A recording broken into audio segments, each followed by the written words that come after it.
Assalamualaikum dan salam sejahtera. Anda sedang menonton e-seminar pelaburan 360 hari bertajuk Asas Pelaburan. Dalam modul ini, saya akan membawa anda untuk mengenali asas pelaburan, kepentingan dan strategi melabur untuk membina kewangan yang kukuh. Dan informasi ini sebenarnya sangat penting untuk anda mengetahui kelebihan melabur serta kaedah dan instrumen yang terbaik dalam melaksanakannya. Dan sebab itulah anda perlu mula melabur seawal yang mungkin untuk membina tabungan yang kukuh. Jadi mari kita mulakan dari sini. Tapi terlebih dahulu, saya ingin bertanya, adakah anda semua tahu apa itu pelaburan? Dan apa pula bezanya dengan simpanan? Saya yakin ramai yang tidak nampak perbezaannya dan merasakan bahawa kedua-duanya merupakan perkara yang sama.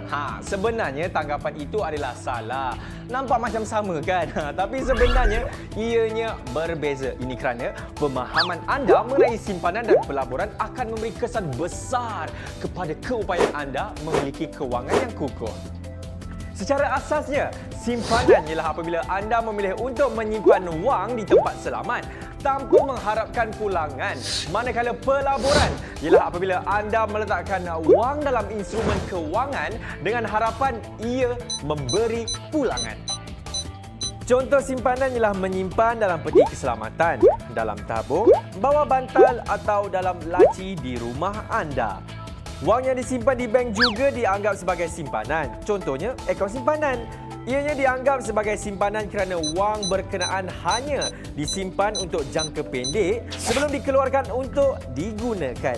Akaun simpanan di bank biasanya memberi pulangan yang sangat kecil. Sebenarnya, jika anda menyimpan wang anda, ianya sama sahaja seperti anda membiarkan wang anda tidur lena. Justeru, wang yang disimpan tidak akan bertambah, malah nilainya juga mengecil akibat inflasi. Baiklah, sekarang ini kita berbicara pula mengenai pelaburan. Apabila bercakap mengenai pelaburan, perkara paling penting yang perlu difikirkan ialah risiko dan pulangan. Secara asasnya, lebih tinggi risiko, lebih tinggilah pulangan yang boleh diharapkan. Yang mana pulangan daripada pelaburan akan menjana pendapatan tambahan. Seterusnya, berfungsi sebagai sumber pendapatan pasif kepada anda jika anda bijak menguruskan pelaburan. Berbanding simpanan, pelaburan perlu dilakukan untuk jangka panjang bagi membolehkan pelabur meraih pulangan maksimum. Antara contoh produk pelaburan ialah unit amanah seperti ASB dan pelaburan di pasaran saham. Ada juga yang memilih untuk melabur dalam hartanah, emas atau barangan berharga seperti lukisan dan barangan antik. Dalam mengurus kewangan, anda sebenarnya memerlukan dua akaun yang berbeza untuk simpanan dan pelaburan. Wang dalam simpanan biasanya digunakan untuk membiayai sara hidup, manakala wang yang dilaburkan pula bermatlamat untuk membina kewangan yang kukuh. Justeru, wang yang dilaburkan sebaiknya tidak dikeluarkan untuk satu tempoh panjang. Mungkin agak pelik apabila memikirkan wang boleh bertambah walau anda tidak bekerja untuk memperolehnya. Bagaimana pula agaknya pelaburan boleh menambah wang anda? Ya, selain daripada bekerja keras seumur hidup untuk memperoleh wang, anda boleh melabur dan membiarkan wang bekerja untuk anda. Bagaimana caranya? Dengan menepikan sedikit daripada pendapatan yang anda peroleh daripada kerja keras anda dan melaburkannya untuk meraih pulangan daripada pelaburan itu. Susah ke melabur ni?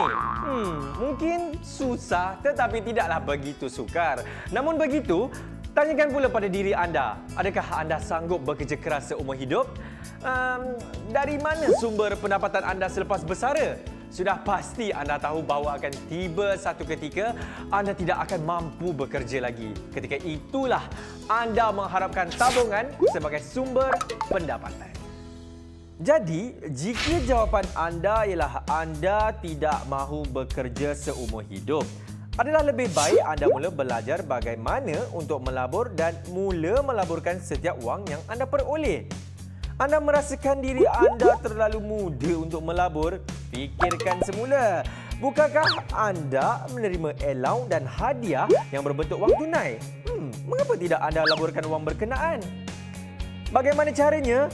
Mudah sahaja. Minta saja ibu atau ayah anda membuka akaun pelaburan seperti Amanah Sahabumi Putra (ASB) dan laburkan wang yang anda terima di situ.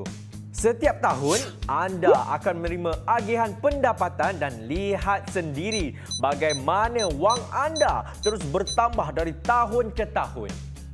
Jadi, sekiranya anda sudah mula berminat untuk melabur, mari saya kongsikan 2 kategori produk pelaburan. Pertama, anda boleh melabur menerusi instrumen kewangan yang ditawarkan di pasaran modal seperti unit amanah yang saya nyatakan tadi, pasaran saham, bond atau dalam produk seperti akaun simpanan tetap.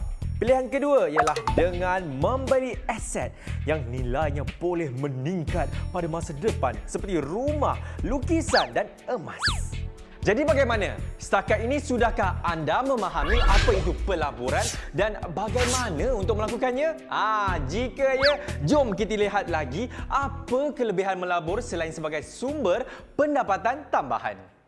Anda boleh melabur untuk menjadikan impian anda satu kenyataan. Contohnya, sebagai tabung yang hanya akan digunakan apabila anda menyambung pengajian atau tabung untuk melawat ke negara idaman anda seperti Korea Selatan atau Turki, atau mungkin juga untuk membeli hadiah buat ibu tersayang.